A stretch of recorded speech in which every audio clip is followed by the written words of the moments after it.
할렐루야. 오늘도 주의 큰 은혜가 우리 모두에게 함께 하시 바랍니다. 자, 오늘은 주님이 쓰시는 사람이란 제목으로 또 함께 은혜를 나누고자 합니다. 오늘은 절기상 종료주일입니다.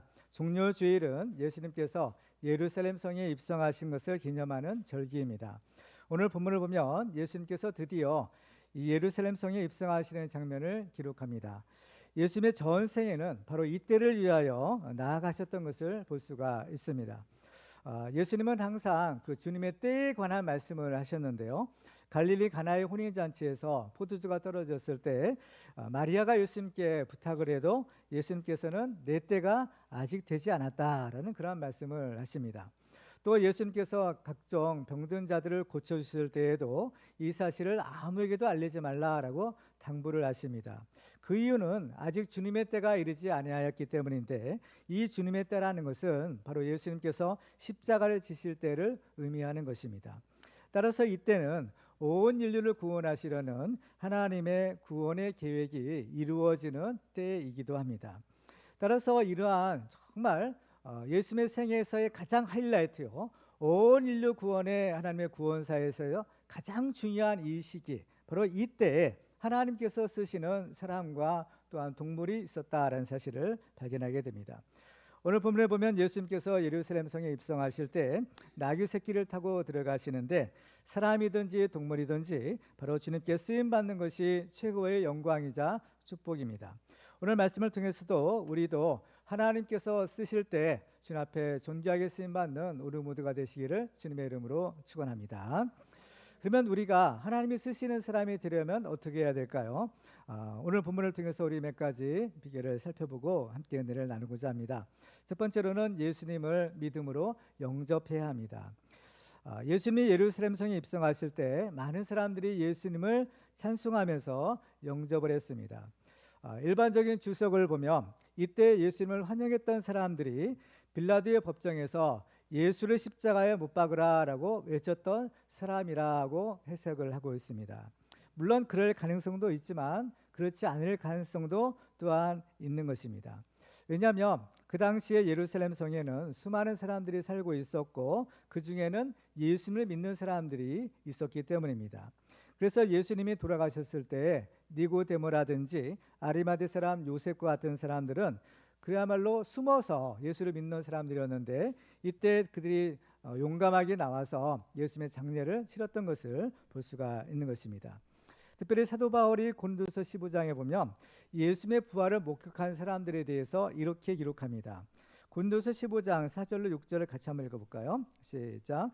장사 지낸 바 되셨다가 성령대로 사흘 만에 다시 살아나사 게바에게 보이시고 후에 12 제자에게와 그 위에 500여 형제에게 일시에 보이셨나니 그 중에 지금까지 대다수는 살아있고 어떤 사람은 잠들었으며. 아멘.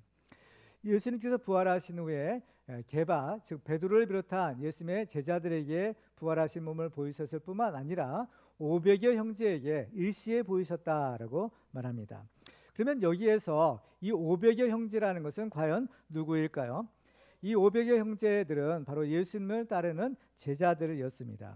그래서 이 500여 형제들이 바로 오늘 본문에서 그 예수님을 바로 호산나라고 이렇게 찬송하며 영접을 했던 사람들인 것입니다.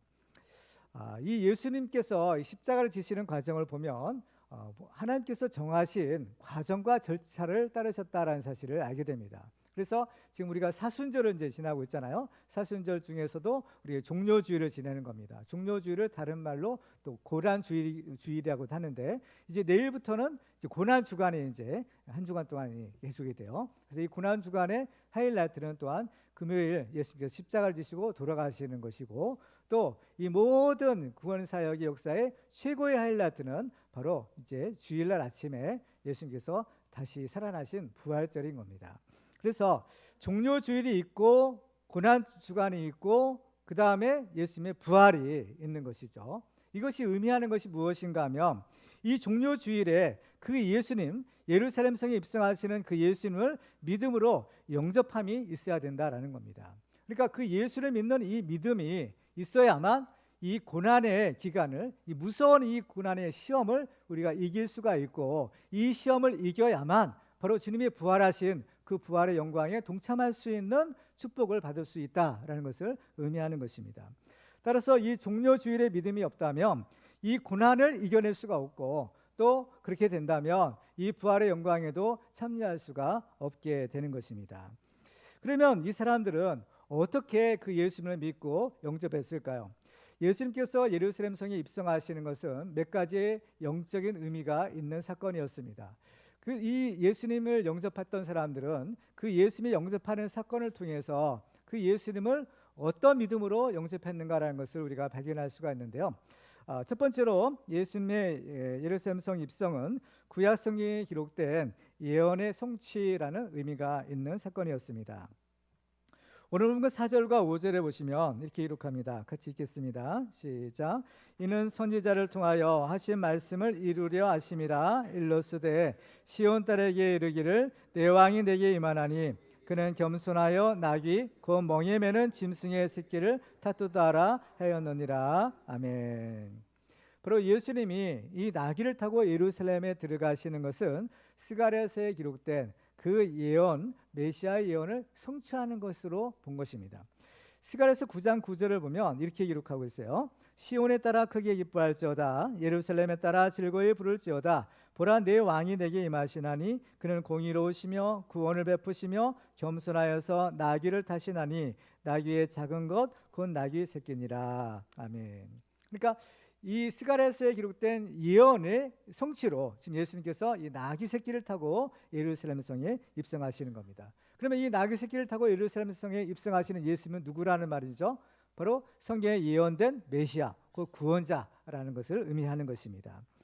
우리 인생과 우리 교회와 인류의 역사는 다 하나님의 것입니다. 그래서 하나님의 다스리심이 섭리가 있는 것이죠. 그래서 세상 만물이 다 이 하나님의 뜻대로 이루어지고 있는 것입니다. 따라서 하나님의 말씀은 반드시 이루어진다라고 성경은 기록하고 있어요. 예수님은 마태복음 5장 18절에서 이렇게 말씀합니다. 진실로 너희에게 이르노니 천지가 없어지기 전에는 율법의 1.1획도 결코 없어지지 아니하고 다 이루리라. 곧 하나님의 말씀은 반드시 이루어진다라는 것입니다. 그렇기 때문에 중요한 것은 우리가 그 반드시 이루어지는 하나님의 말씀, 그 하나님의 뜻대로 순종하며 사는 것이 중요한 것입니다. 그래서 예수님의 삶을 보면 예수님은 처음부터 끝까지 철저하게 하나님의 뜻대로 하나님의 말씀에 순종하는 삶을 사셨습니다. 그래서 예수님은 죄가 없는 의로운 삶을 사셨고, 또 예수님의 삶을 이렇게 보면 의도적으로라도 구약 성경에 예언된 하나님의 그 언약이죠, 그 예언의 말씀을 이루기 위해서 노력하셨던 것을 볼 수가 있어요. 그래서 오늘 본문에도 예수님이 이 나귀 새끼를 타신 것은 바로 선지자를 통하여 하신 말씀을 이루려 함이라라고 기록하고 있는 것입니다.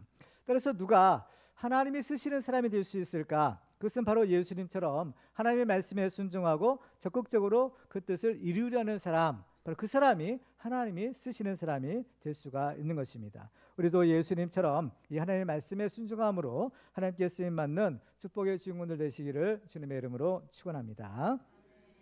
두 번째로 예수님의 예루살렘 성 입성은 왕의 대관식이라는 의미를 가진 사건이었습니다.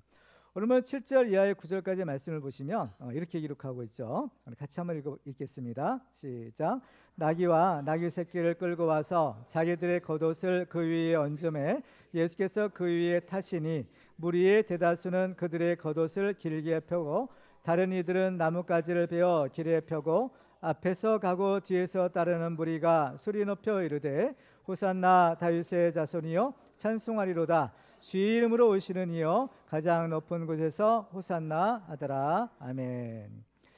예수님께서 이 나귀를 타실 때 제자들은 이 겉옷을 이 나귀의 등에 얹어 놓았고, 또 나머지 사람들은 자기들의 겉옷을 벗어서 예수님이 가시고자 하는 그 길에 이렇게 펴고 예수님을 맞이하는 그러한 모습입니다.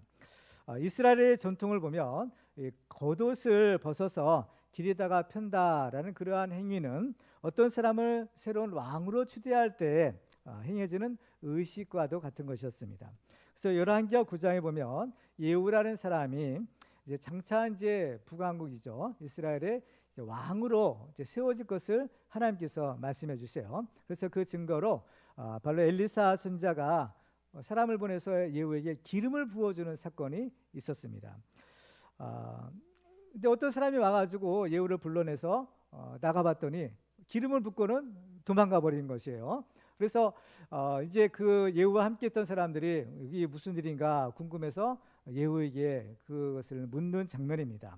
열왕기하 9장 12절과 13절을 보면요, 그가 이리이리 내게 말하여 이르기를 여호와의 말씀이 내가 내게 기름을 부어 이스라엘 왕으로 삼는다 하셨다 하더라 하는지라 무리가 각각 자기 옷을 급히 가져다가 섬돌이 곧 예후의 밑에 깔고 나팔을 불며 이르되 예후는 왕이라 하니라. 그러니까 이제 새로운 왕이 이제 하나님께서 세우시나 보다. 그래서 사람들이 그 겉옷을 벗어서 예후의 이제 발 앞에 이렇게 놓는 그러한 일이었던 것입니다. 그래서 새로운 왕에 대한 존경, 또 순종, 이런 것들을 표하는 그러한 행위였죠. 따라서 지금 예수님을 맞이하는 사람들이 예수님이 가시는 그 길에 바로 자기들의 겉옷을 벗어서 펴는 그러한 행위는 이제 새로운 왕을 이제 맞이하는 그러한 모습이었다라는 사실을 알게 됩니다. 특별히 예수님께서 이제 사실은 만왕의 왕이시지만, 그죠? 만왕의 왕이지만 사람들로부터 그 만왕의 왕으로 인정을 받지 못하잖아요. 그러나 하나님은 예수님을 만왕의 왕으로 세워 주시는 겁니다. 그래서 예수님이 이제 예루살렘 성에 입성하실 때 이러한 사람들을 통해서, 그죠? 그 사실을 이제 알리게 하시는 겁니다. 특별히 오늘 본문을 자세히 보면 제일 먼저 겉옷을 벗은 사람들이 있었습니다. 그 사람들은 누구냐면 예수님의 말씀에 순종해서 나귀와 나귀 새끼를 데리고 온 2명의 제자들이었던 것입니다. 이 나귀 새끼에는 안장이 없었겠죠. 왜냐하면 한 번도 짐이나 멍에를 매본 적이 없는, 사람도 태워본 적이 없는 그러한 나귀였기 때문입니다. 그래서 예수님께서 타시도록 자기들의 옷을 벗어서 그 나귀 새끼 위에, 그 등 위에 이제 걸쳐 놓았고 이걸 안장 삼아서 예수님께서 이제 타고 가시도록 했던 것입니다. 그래서 이 두 사람이 먼저 옷을 벗으니까 그 모습을 보고 있던 나머지 제자들과 또 그 자리에 있던 사람들은 자기들도 이제 옷을 벗어서 뭘 하느냐, 이제 예수님 가신 그 길 위에다가 자기도 옷을 벗어서 깔아 놓은 것입니다. 따라서 누가 하나님이 쓰시는 사람이 될 수 있는가 하면 예수님을 왕으로 모시고 앞장서서 그 주님을 섬기는 사람, 바로 이런 사람이 주님께 쓰임받는 사람이 될 수 있는 겁니다. 지금 이 2명의 제자들이 먼저 시작을 했잖아요. 2명의 제자들이 자기들의 겉옷을 벗어서 예수님의 타실 나귀에 얹어놓는 그 일이 먼저 시작이 되니까 이것이 이제 선한 영향력이 된 거예요. 그것을 본 나머지 제자들과 또 사람들이 자기들도 옷을 벗어서 예수님 가신 그 길에, 그죠? 그 길을 이제 예비해 놓고 있었던 겁니다. 따라서 우리가 하나님 일을 할 때에는요, 중요한 원리가 있는 겁니다. 그것은 뭐냐면은 먼저가 중요한 겁니다. 항상 선한 일, 좋은 일, 이러한 하나님의 일은요, 먼저가 참 중요하구나라는 사실을 알 수가 있는 거예요. 그래서 이 2명의 제자들이 먼저 헌신하니까 주변에 있는 사람들도 그것을 보고 또 주님께 헌신하는 그러한 일들을 하게 되는 겁니다.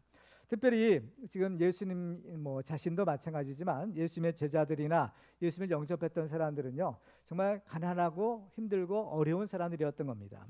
그래서 이 사람들은 주로 옷 한 벌을 가지고 살았던, 일평생 살았던 사람들이기도 하죠.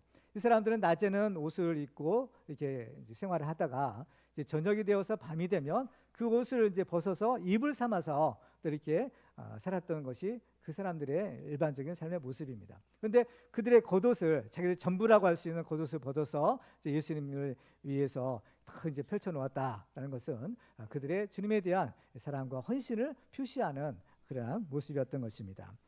정말 주님께서는 이러한 사람들의 그 헌신의 길, 그렇죠? 그들의 그 전부를 주님 앞에 드리는 그 헌신의 길을 통해서 예수님께서 그 예루살렘 성으로 이렇게 입성을 하셨던 것입니다. 이 오늘 본문에도 보면 이 예수님께서 특별히 타고 가실 그 나귀가 있었던 것인데, 이 분명히 이 나귀는 예수님의 것은 아니었죠. 어떤 사람의 소유로 나귀와 나귀 새끼가 메어져 있었던 것입니다. 그런데 주님께서 이것을 쓰시고자 한다라고 하니까 금방 이 나귀를 주님께 내어드리는 그 나귀의 주인 된 사람들의 헌신도 또한 우리가 눈여겨볼 필요가 있는 것입니다. 상당한 값이 나는 나귀지만 주께서 쓰시겠다 한다라고 하니까 기꺼이 주님께 내어드리는 그 헌신을 통해서 성경의 예언이 성취가 되고 또 만왕의 왕으로서 예수님께서 예루살렘 성에 들어가실 수 있었던 겁니다. 이처럼 하나님께 영광을 돌리고 축복받은 일에는 항상 이렇게 헌신하고 앞장서는 그러한 사람들이 있었던 것을 볼 수가 있는 것입니다. 그래서 이러한 하나님을 위한 헌신들은 성경에서 보면 굉장히 귀하게 여겼던 것을 볼 수가 있어요. 그 중에 하나가 이제 오늘 본문에 보면 오늘 본문의 사건의 배경이 벳바게라는 그런 마을이었다라고 하는데 성경에는 이 벳바게라는 마을이 이곳에서만 유일하게 기록된 마을입니다. 뭐 이제 성경의 구약성의 예언에 의하면 베들레헴이라든지 여러 가지 예수님께서 장소 오실 그러한 지명에 관한 예언들도 있지만 이 벳바게라는 마을은 뭐 예언된 마을도 아니고 또 뭐 어떤 관련이 있는 그러한 중요한 마을도 아니었지만 정말 이 예수님께서 예루살렘 성에 입성하실 때 이러한 중요한 일에 바로 이 마을 사람들이 헌신했던 것을 통해서 벳바게라는 이름이 오늘 우리들에게도 전해져 내려오고 있는 것입니다. 벳바게라는 이 마을도 이름도 없고 정말 아무짝에도 쓸모없는 마을이었지만 이러한 성경에 그 이름이 기록된 것처럼 우리들도 사실은 마찬가지가 아닐까라는 생각을 해보게 됩니다. 우리들도 여러분들의 이름이 또 우리 이름이 정말 세상에 알려진 그런 유명한 사람들의 이름이 아닐지라도 정말 주님을 사랑하는 마음으로 이러한 작은 헌신의 삶을 우리가 드린다면 주님께서 우리의 이름을 존귀하게 이렇게 높여주시고 저 밤하늘에 빛나는 별처럼 그렇게 빛나게 해주실 것을 우리는 확신하고 있는 것입니다. 그래서 우리도 예수님을 우리 인생의 왕으로 영접하고 앞장서 섬김으로 하나님께 쓰임받는 축복의 주인공들 되시기를 주님의 이름으로 축원합니다. 세 번째로 예수님의 예루살렘 입성은 십자가의 길을 가시는 의미가 있는 사건이었습니다. 예수님이 이제 예루살렘 성에 입성하기 전에 바로 이 예루살렘 성에 들어가는 것이 무슨 의미다라는 것을 알려주시죠. 오늘 본문은 마태복음 21장이지만 앞장인 마태복음 20장 18절에 보면 예수님께서 이런 얘기를 하세요. 보라 우리가 예루살렘으로 올라가노니 인자가 대제사장들과 서기관들에게 넘겨짐에 그들이 죽이기로 결의하고 이방인들에게 넘겨주어 그를 조롱하며 채찍질하며 십자가에 못 박게 할 것이나 제3일에 살아나리라. 물론 제자들은 예수님께서 드디어 예루살렘 그러니까 이스라엘 수도잖아요. 예루살렘 성에 입성하면 이제 그 수도에 사는 사람이 누구예요? 임금이죠. 왕이 될 것이다 라고 기대를 잔뜩 했지만 그러나 예수님께서는 그 이상의 왕이 아니라 오히려 고난을 당하고 십자가 못 박혀 죽어야 된다. 그죠? 이 사실을 알려주신 겁니다. 그러니까 지금 예수님께서 지금 예루살렘 성에 들어가시는 그 길은 바로 이 십자가를 지시는 길이었구나라는 사실을 알 수가 있는 것입니다. 우리들도 예수님을 믿으면 하나님의 자녀가 되고 또 많은 하나님의 사랑과 복을 받을 수가 있습니다. 그런데 이러한 축복을 받기 위해서 먼저 해야 될 일이 있다라는 사실을 우리는 기억해야 되는 것입니다. 그것은 무엇인가 하면 바로 먼저 주님을 위해서 희생하고 헌신하는 그 일을 해야 되는 겁니다. 다른 말로 하면 먼저 십자가를 져야 된다라는 겁니다. 그 십자가를 져야만 바로 이 부활의 영광을 얻을 수가 있는 것입니다. 그래서 예수님께서는 자신을 따르고자 하는 제자들에게 이렇게 말씀하세요. 마태복음 16장 24절을 같이 읽겠습니다. 시작. 예수께서 제자들에게 이르시되 누구든지 나를 따라오려거든 자기를 부인하고 자기 십자가를 지고 나를 따를 것이니라. 아멘. 따라서 누가 하나님께 쓰임받는 사람이 될 수 있느냐? 그것은 바로 십자가를 지신 예수님처럼 자기를 부인하고 자기 십자가를 질 수 있는 사람입니다. 우리도 예수님처럼 날마다 자신을 부인하고 자기 십자가를 짐으로써 하나님께 쓰임받는 그런 축복의 주인공들 되시기를 주님의 이름으로 축원합니다. 이렇게 우리가 주님 앞에 쓰임받으려면 그 예루살렘 성에 입성하시는 그 예수님을 믿음으로 영접하는 일을 우리가 먼저 해야 됩니다. 두 번째로 우리가 하나님이 쓰시는 사람이 되려면 축복에 따른 사명을 감당해야 합니다. 예수님이 예루살렘 성에 입성하실 때 나귀 새끼를 타셨다라고 했어요. 이것은 이제 구약 성경에 예언된 메시아 예언을 성취하기 위함이라고 했죠.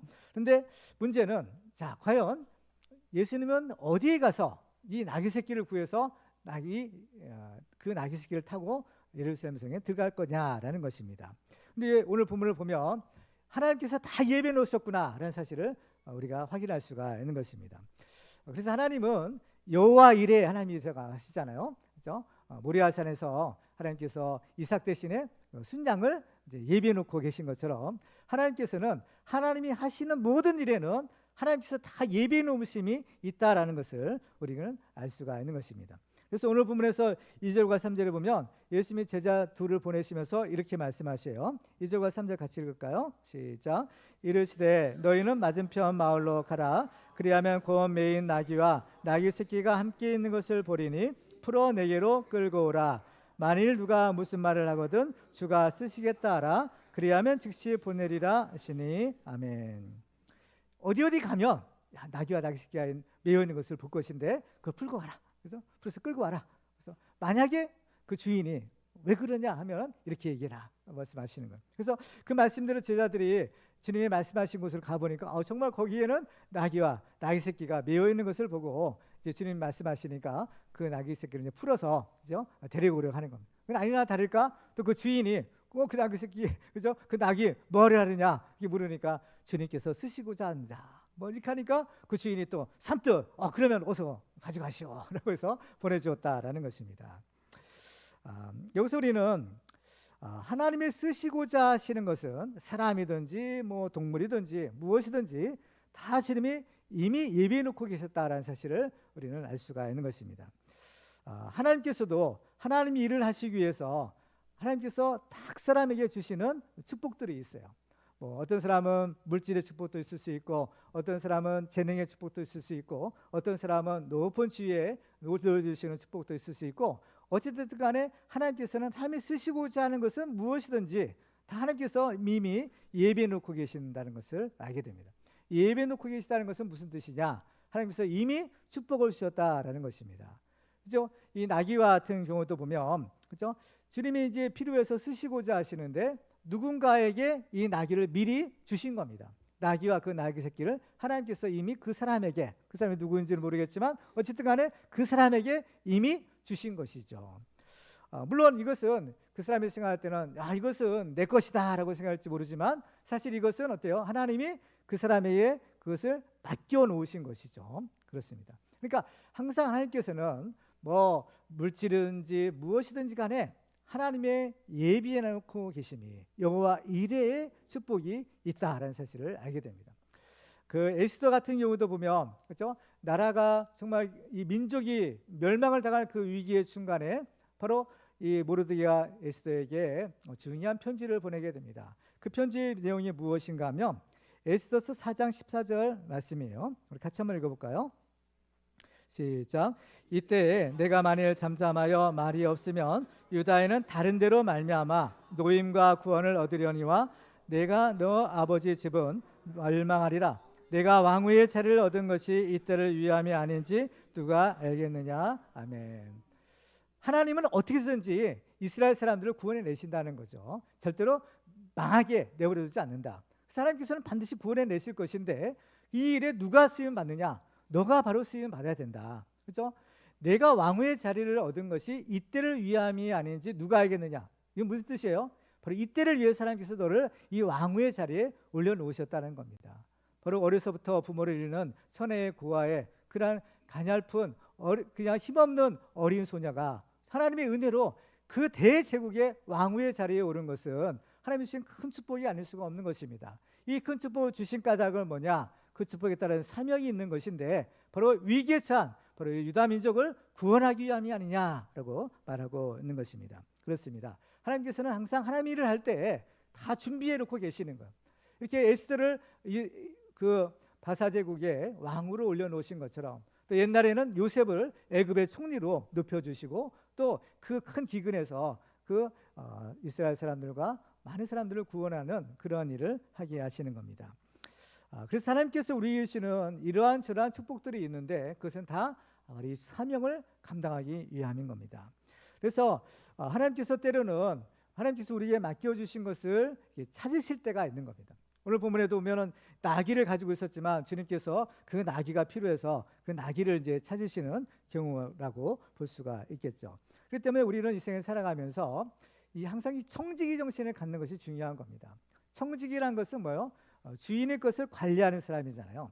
내가 가지고 있지만 이것은 나의 것이 아니라 하나님의 것이고 하나님께서 나에게 맡겨주신 것이다. 하나님께서 쓰시고자 하면 언제든지 이것을 주님께 다시 돌려드릴 수 있는 사람, 바로 이 사람이 하나님의 일을 맡은 청지기인 것입니다.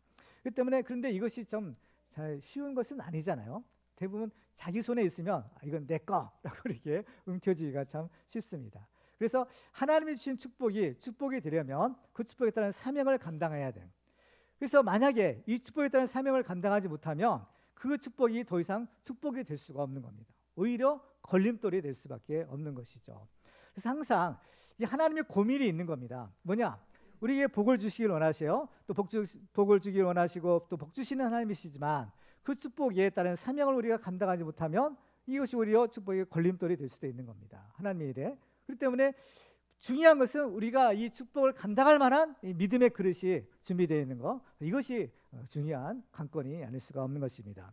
이것이 안 되면 바로 이것은 오히려 정말 하나님 섬기는데 오히려 걸림돌이 되는 거예요. 그래서 마태복음 6장 24절에 보면 한 사람이 두 주인을 섬기지 못할 것이니 혹이를 미워하고 저를 사랑하거나 혹이를 중히 여기고 저를 경히 여김이라. 너희가 하나님과 재물을 겸하여 섬기지 못하느니라. 그렇기 때문에 물질의 축복을 엄청나게 받은 한 부자 청년이 있었는데 이 주님을 섬기려고 왔다가 그만 이 물질 때문에 그냥 근심하며 돌아가는 그런 일도 생기는 것입니다. 따라서 주님께서 쓰시겠다 하시면 또 이 나귀 새끼는 물론이거니와 우리가 가진 전부라도 하나님께 드릴 수 있어야 되는 겁니다. 이것이 이 청지기 정신을 가진 우리 하나님께 쓰임 받는 믿음의 사람의 모습인 겁니다. 그래서 실제로 어때요? 이게 짐승이잖아요. 나귀와 나귀 새끼 짐승이지만 만약에 하나님께서 짐승이 아니라 여러분의 자녀를 만약 달라 하시면 어떻게 하시겠어요? 이건 안 됩니다. 그렇죠? 근데 성경을 보면 바로 이 말씀에 순종했던 사람이 있었죠. 바로 아브라함인 겁니다. 아브라함이 그죠? 백세에 얻은 아들, 내 사랑하는 아들, 내 독자 아들, 내가 이렇게 귀하게 여기는 그 아들, 그죠? 그 아들을 바치라 했을 때 어때요? 아브라함이 기꺼이 그죠? 바쳤던 겁니다. 그래서 이러한 그 순종인 겁니다. 이러한 순종으로 아브라함은 믿음의 조상이 되는 복의 근원이 되는 이런 축복을 받고 우리가 또한 그 복을 받는 사람이 된 겁니다. 사실 때로는 조금 하나님이 너무하신 것 아닌가라는 생각이 들 때가 있어요. 그렇죠? 나귀도 사실 값비싼 그런 동물이기도 하죠. 그리고 또 아들, 더 이건 말할 수도 없는 것이잖아요. 또 돈, 그것도 그렇죠. 정말 어느 하나 아깝지 않을 것이 하나도 없는 겁니다. 그런데 사실 하나님께서 우리에게 이런 것들을 요구할 수 있는 주님은 자격과 권리가 사실 있는 거죠. 적어도 예수 믿고 구원받은 사람들에게 있어서는 하나님께서 충분하게 이거보다 더한 것도 요구할 수 있는 그런 자격이 있으시잖아요. 왜요? 하나님께서는 우리의 가장 소중한 것을 이미 주셨기 때문에. 오늘 본문에도 예수님께서 예루살렘 성에 입성하시는 것이 십자가를 지시는 거잖아요. 누구를 위한 십자가를 지는 겁니까? 우리를 위한 십자가인 거죠. 내가 져야 될 십자가. 그렇죠? 이게 목숨이잖아요. 그렇죠? 나를 살리기 위해서 예수님이 자기 목숨을 버리셨고 나를 구원하기 위하여 하나님께서는 독생자를 우리에게 내어 주시는 겁니다. 그래서 이런 사랑을 이미 우리에게 베풀어 주셨기에 그 사랑을 받은 우리들도 또한 주님이 쓰시겠다 합니다 하면 그죠? 기꺼이 주님께 헌신할 수 있는 것이 또 하나님께 쓰임 받는 사람의 그러한 특징인 것입니다. 그래서 우리들도 하나님의 축복에 따른 사명을 감당함으로써 하나님께서 쓰임 받는 그런 축복의 주용들 되시기를 주님의 이름으로 축원합니다. 세 번째로 우리가 하나님이 쓰시는 사람이 되려면 주님의 종으로 훈련을 받아야 합니다. 예수님이 예루살렘 성에 입성하실 때 타셨던 동물이 나귀 새끼라고 하셨어요. 그런데 이 나귀라는 동물은 두 종류가 있는 겁니다. 하나는 들판에서 사는, 들에서 사는 들나귀가 있고 또 하나는 집에서 사는 집나귀, 그냥 보통 나귀가 있는 것이에요. 그래서 이 들나귀는 성질이 아주 사납다고 합니다. 그래서 사람에 의해서 길들여지지도 않고 그야말로 제멋대로 사는 동물이에요. 창세기 16장에 보면 하나님께서 이스마엘 자손에 대해서 이런 예언의 말씀을 주시죠. 창세기 16장 12절에 보면 그가 사람 중에 들나귀 같이 되리니 그의 손이 모든 사람을 치겠고 모든 사람의 손이 그를 칠지며 그가 모든 형제와 대항하여 살리라 하니라. 여기서의 들나귀는 뭡니까? 누구에 의해서도 길들여지지 않는 제멋대로, 그죠? 제멋대로 사는 그러한 사람인 겁니다. 그래서 이스라엘 사람은 다른 사람과 같이 어울려서 살 수가 없어요. 그야말로 독불장군인 겁니다. 자기가 마음에 안 드는 사람들은요, 다 그냥 한 방씩 때려주는 거예요. 다 치는 겁니다. 그러니 누가 이런 들나귀 같은 사람과 같이 살 수가 있겠어요. 그렇죠? 이와 반면에 집나귀는 성질이 온순해서 잘 길들여진 동물입니다. 그래서 예수님께서 제자들에게 끌고 오너라 하신 나귀는 들나귀가 아니라 바로 집에 매어 있는 나귀였던 겁니다. 그래서 이 매어 있는 나귀라는 것은 사람의 손에 의해서 잘 길들여진 나귀라는 것을 의미하는 겁니다. 이처럼 잘 길들여지고 온순한 나귀는 사람들에게 아주 유익한 동물이 될 수가 있고, 오늘 본문에 등장하는 이 나귀도 만왕의 왕 대신 예수님을 태우고 예루살렘 성에 들어가는 그런 축복의 주인공이 될 수가 있었던 겁니다. 특별히 예수님께서 예루살렘 성에 들어가실 때 이 나귀, 또 나귀 새끼를 타신 까닭은 동물 가운데 예수님의 성품을 가장 많이 닮은 동물이 나귀라고 합니다. 마태복음 오늘 보면 5절이죠. 5절 같이 한번 읽어볼까요? 시작. 시온의 딸에게 이르기를 내 왕이 내게 임하나니 그는 겸손하여 나귀 곧 멍에 매는 짐승의 새끼를 탔도다라 하였느니라. 아멘. 이 나귀는 뭡니까? 겸손하여 나귀 곧 멍에 매는 짐승의 새끼를 탔다. 물론 예수님 자신도 겸손하시지만 또 이 나귀도 어때요? 바로 예수님처럼 성질이 온유하고 겸손한 그러한 성질을 가지고 있는 것입니다. 특별히 예수님께서는 나는 마음이 온유하고 겸손하니 나의 멍에를 메고 내게 배우라 라고 하시는 겁니다.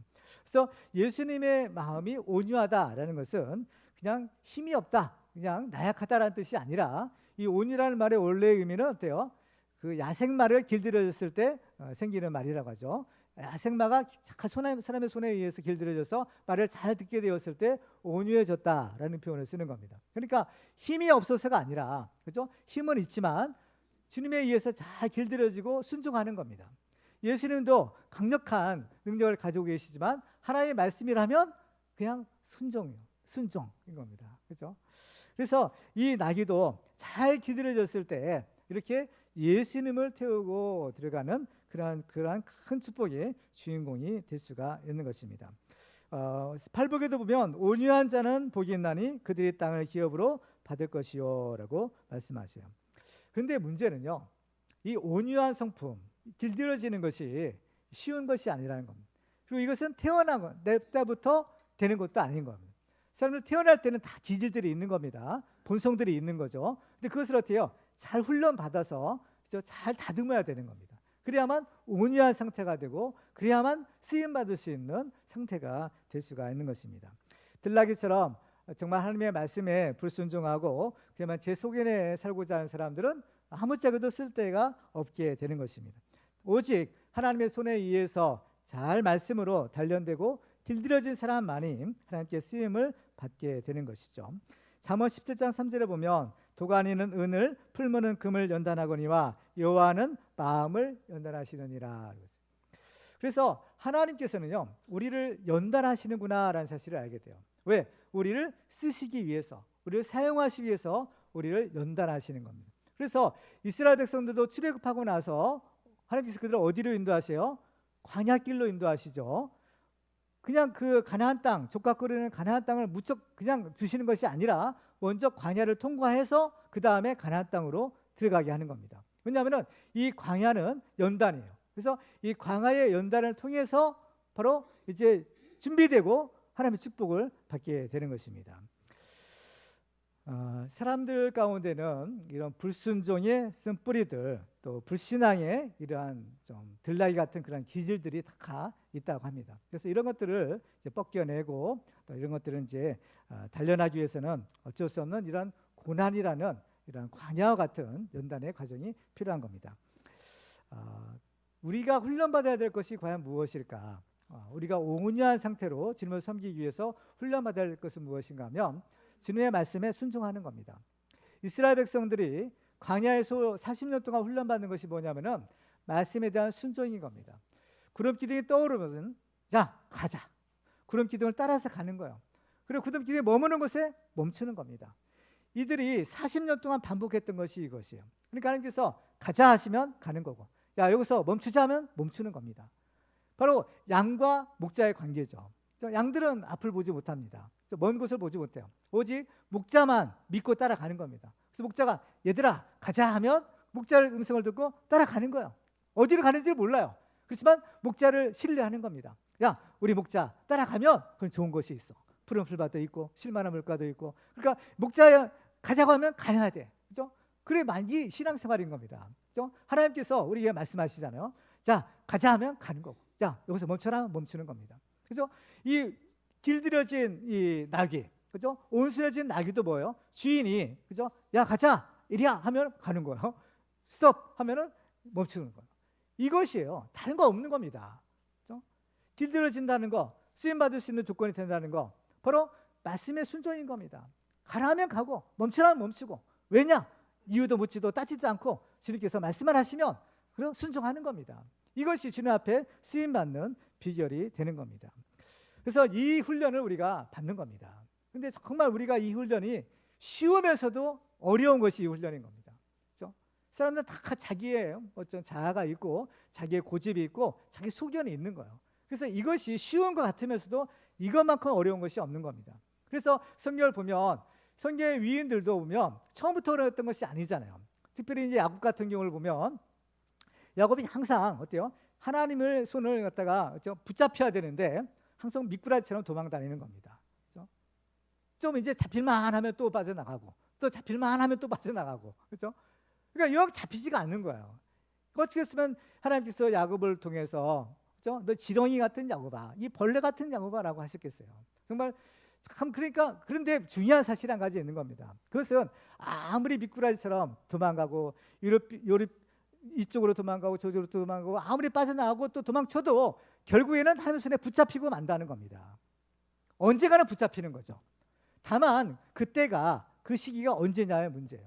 어떤 사람은 이스라엘 백성들은 40년이 걸릴 수도 있고 어떤 사람은 뭐 10년이 걸릴 수도 있고 어떤 사람은 1년이 걸릴 수도 있는데 중요한 것은 하나님의 손에 반드시 붙잡힌다는 거예요. 왜 그러냐? 하나님께서 한번 택하신 사람을 절대로 놓지 않기 때문이에요. 하나님께서 한번 택하신 사람을 하나님께서는 끝까지 책임져 주시는 겁니다. 야곱도 뭐요? 계속 도망 다니다가 언제 붙잡혀요? 야복강가에서 붙잡히는 겁니다. 그야말로 이제 절대절명의 위기의 순간에 하나님께 정말 기도하지 않으면 알 수 없는 그러한 순간이 찾아오는 겁니다. 밤새도록 이 전사와 씨름하고 밤새도록 하나님께 부르짖어 기도하다가 결국에는 어때요? 하나님께서 그 야곱의 환도뼈를 쳐주시는 겁니다. 환도뼈를 치니까 더 이상 도망을 못 가는 거죠. 거기서 무릎을 딱 꿇는 겁니다. 그래서 어때요? 매달리는 거예요. 나를 축복하지 않으면 절대 보낼 수 없습니다. 이제 더 이상 방법이 없는 거면 더 이상 길이 없어요. 도망갈 수도 없어요. 이제 오직 하나님 앞에 하나님만 붙들고 하나님께 부르짖어서 울며 기도할 수밖에 없는 겁니다. 그럴 때 야곱이 붙잡히는 겁니다. 여러분들은 어떻습니까? 아직도 여러분들 미꾸라지처럼 도망가고 있는 분이 혹시 있을지도 모르겠어요. 그렇죠? 여러분들 빨리 손에 잡히시기 바랍니다. 하나님의 손에 붙잡히셔야 되는 거예요. 그것이 우리의 유익이에요. 여러분들의 유익인 겁니다. 그렇지 않으면 하나님께서는 끝까지 찾아가시는 거예요. 끝까지 찾아가서 반드시 붙드시는 겁니다. 근데 그때는요 정말 좀 안타깝죠. 그렇죠? 그때는 이미 세월이 많이 흘릴 수도 있고, 그렇죠? 또 우리의 건강이 이제 그렇죠? 예전만 못할 수도 있고. 그런데 그래서 빨리 붙잡히는 것이 축복이다라는 사실을 우리가 알 수 있는 것입니다. 사실 우리들은 다 야곱 같은 사람들인데 이 시간 우리가 정말 우리가 주님의 손에 붙잡히기를 바랍니다. 기도하실 때 하나님, 나 이제 더 이상 도망가지 않겠습니다. 이제 하나님 나를 붙잡아 주시옵소서. 하나님의 전등하신 손으로 나를 붙잡아 주시고 나를 사용하여 주시옵소서. 하나님이 나를 사용하시는 축복의 주인공이 되게 하여 주시옵소서. 기도하시기 바랍니다. 그래서 정말 우리들은 이 온유하신 그 주님의 종으로 훈련받고 연단되어서 하나님께 쓰임받는 축복의 주인공들 되시기를 주님의 이름으로 축원합니다. 마지막으로 우리는 하나님이 쓰시는 사람이 되려면 주님이 지어주시는 멍에를 메어야 합니다. 이 예수님이 타신 동물이 나귀 새끼라고 했는데 나귀는 이제 주로 사람을 태우거나 물건을 운반할 때 사용되는 동물이에요. 그래서 뭐 나귀도 물론이거니와 소 같은 그런 동물들도 보면 다 이제 말도 그렇잖아요. 이제 쓰임을 받으려면 사람이 쓰려면 반드시 뭘 해야 되느냐? 먼저 그 코에 고삐를 뚫어야 되는 겁니다. 고삐를 뚫어서 그죠? 그 굴레를 씌워야 되는 거예요. 그래야만 어떻게 해요? 사람이 조절을 할 수 있는 겁니다. 그래서 그 고삐를 가지고 가자 또는 서라, 이 명령을 내릴 수가 있는 거죠. 그래서 이 명령을 어떻게 인식하는 것이, 코에 구멍을 뚫어서 고삐를 이제 딱 매달아 놓으면, 그죠? 주인이 그 고삐를 가지고 조정을 하는 겁니다. 그렇기 때문에 짐승도 그렇고 사람도 마찬가지예요. 사람도 하나님께 쓰임 받으려면 이 영적인 고삐를 뚫고 멍에를 매야 되는 겁니다. 멍에를 매야 돼요. 자, 마태복음 11장 28절로 30절 같이 읽겠습니다. 시작. 수고하고 무거운 짐진 자들아, 다 내게로 오라. 내가 너희를 쉬게 하리라. 나는 마음이 온유하고 겸손하니 나의 멍에를 메고 내게 배우라. 그리하면 너희 마음이 쉼을 얻으리니 이는 내 멍에는 쉽고 내 짐은 가벼움이라 하시니라. 아멘. 우리의 모든 죄의 짐, 세상 짐은 다 내려놓아야 되는 겁니다. 주님이 맡아주시겠다고 하셨어요. 십자가 밑에 내려놓고, 대신 주님이 뭐라고 하세요? 내 멍에를 메야 된다. 주님의 멍에를 메고 배우라라고 하시는 겁니다. 그러니까 세상 멍에, 세상 죄, 종의 멍에는 내려놓고 주님이 지어주시는 그 사명의 멍에는 메야 된다는 거죠. 근데 특별히 예수님이 뭐라고 하세요? 내 멍에는 쉽고 내 짐은 가볍다라는 거예요. 왜 멍에가 쉽고 가볍겠어요?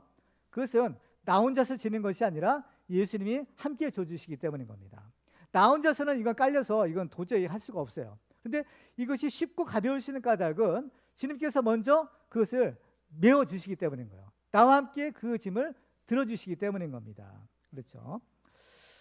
그래서 우리가 예수님을 믿고 나면 주님께서 우리에게 메워주시는 이 사명의 멍에가 있는 겁니다. 그 멍에를 메야만 비로소 주님을 섬길 수 있고 하나님께 쓰임을 받을 수가 있는 것이에요. 그렇죠? 예수님의 제자들에게 십자가 지지 않으면 나를 따를 수 없다라고 하신 것처럼 주님께서도 우리 각자에게 주시는 그 사명의 십자가, 사명의 멍에들이 다 있는 겁니다. 이거 지기 어렵다고 내팽개쳐 버리면 어때요? 정말 문제가 있죠. 하나님 나라에 가서 십자가 주님이 찾으실 때 이 십자가 없으면 하나님 나라 들어갈 수가 없는 겁니다. 그렇기 때문에 이것은 힘들더라도 어쨌든 간에 이건 어쩔 수 없이라도 메고 갈 수밖에 없는 것이에요. 그렇지만은 주님께서 우리의 짐을 가볍게, 우리의 짐을 들어주시는 겁니다. 그렇기 때문에 이 사명의 멍에는요, 자원해서 지면 이거보다 더 좋은 것은 없지만 설령 자원하지 않다 하더라도 억지로라도 지는 것이 축복이다라는 사실을 알아야 됩니다. 예수님이 골고다 언덕을 오르실 때 예수님이 너무나 힘드셔가지고 그 십자가를 지시고 몇 번이나 쓰러지십니다. 근데 이 군병들은 어때요? 빨리 올라가가지고 이제 처형하고, 그죠? 집에 가야 되는데 이 십자가를 지신 예수님이 올라가지를 못하니까 어때요? 그러니까 하다못해서 옆에 구경하는 사람들을 하나 딱 고른 겁니다. 그 사람이 누구냐? 생각해보면 구레네 사람 시몬이래요. 구레네 사람 시몬이 좀 힘이 좀 세게, 그죠? 힘있게 생겼나 봐요. 물론분들이 좀 힘 좀 써 보이는 그 사람을 예수님 대신에 그 십자가 지고 올라가게 한 겁니다. 마가복음 15장 21절을 보면 그 장면을 이렇게 기록해요. 같이 한번 읽어볼까요? 시작. 마침 알렉산더와 루포의 아버지인 구레네 사람 시몬이 시골로부터 와서 지나가는데 그들이 그를 억지로 같이 가게 하여 예수의 십자가를 지우고, 아멘. 분명히 이 시몬은 자원해서 십자가 진 것이 아니었습니다. 억지로 지었다고 했죠. 억지로 가게 했다는 겁니다. 그래도 이것이 큰 복이 된 것입니다. 성경에 보면 이 사건을 통해서 시몬이 예수를 믿게 돼요. 자기만 믿는 것이 아니라 온 가족 식구들이 같이 믿는 겁니다. 그래가지고 이 시몬의 집이 초대교회에 굉장히 큰 일꾼들이 돼요. 보면은 이 시몬에 대해 설명할 때 알렉산더와 루포의 아버지라고 했죠. 바로 알렉산더와 루포는 이 초대교회에 그야말로 중요한 지도자들 중에 하나였던 겁니다. 그렇죠. 그렇기 때문에 사람이든 짐승이든 자원하든 억지로 하든 바로 하나님께 쓰임 받는 것이 축복이구나라는 사실을 알게 됩니다. 블레셋 사람들에게 빼앗겼던 복궤를 메고 이스라엘 땅으로 이렇게 왔던 암소들도 어때요? 울고 좌우로 치시지 아니하였다라고 말합니다. 그렇죠? 그 하나님의 일을 위해서 쓰임 받는 그런 주인공이 된 거예요. 눈물을 흘리며 씨를 뿌리는 자는 기쁨으로 거두리로다. 울며 씨를 뿌리러 나가는 자는 반드시 기쁨으로 그 곡식단을 가지고 돌아오리로다라고 말합니다. 그러니까 우리들도 이 하나님의 일은 이 축복인 겁니다. 이거는 하나님께서 우리에게 축복을 주시기 위한 기회를 주신 거예요. 이 기회를 우리가 놓쳐서는 안 되는 겁니다. 이 기회를 놓치는 것은 너무나 이 안타까운 일이 아닐 수가 없는 거죠. 그렇기 때문에 억지로라도 지는 것이 축복이에요. 근데 특별히 오늘 본문에 보면 이 예수님께서 끌고 오라 한 나귀들이, 그죠? 한 마리가 아니라 두 마리였던 것을 보게 됩니다. 그죠? 하나는 어미 나귀고 또 하나는 그 나귀의 새끼였던 거예요. 2절 볼까요? 이르시되 너희는 맞은편 마을로 가라. 그리하면 곧 메인 나귀와 나귀 새끼가 함께 있는 것을 보리니 풀어 내게로 끌고 오라라고 하시요. 그래서 제자들이 가서 두 마리 다 끌고 오죠. 7절 볼까요? 나귀와 나귀 새끼를 끌고 와서 자기들의 겉옷을 그 위에 얹으매. 그러면 이 두 나귀가 끌려왔는데 두 나귀 중에서 예수님이 타신 나귀는 어떤 나귀예요? 어미 나귀가 아니라 새끼 나귀인 거죠. 그죠? 그러면 왜 예수님은 그 두 마리를 다 끌고 오라고 하셨을까? 제자들은 왜 두 마리를 다 끌고 왔을까? 어차피 나귀 새끼만 타실 건데 그 어미 나귀는 그럼 뭐하러 끌고 왔을까라는 거예요. 그 중요한 이유가 있는 겁니다. 그것은 예수님은 나귀 새끼는 타시지만 바로 이 나귀 새끼가 예수님을 태우려면 그 곁에 이 어미 나귀가 있어야 되는 겁니다. 지금 이 나귀 새끼는 어때요? 한 번도 짐을 져본 적이 없다고 했죠. 그렇죠? 이 나귀는 한 번도 짐을 져보거나 사람을 태워본 적이 없는 나귀인 겁니다. 그렇죠? 그렇지만 이 나귀 새끼는 그 어미를 보고 자라는 거야. 태어나서부터 젖을 먹고 어미가 무슨 일을 하는가라는 것을 쭉 지켜보고 자라는 겁니다. 이 어미 나귀가 한 일이 뭐예요? 사람을 태우고 다니고 무거운 짐을 지고 가는 그 일을 하는 거예요.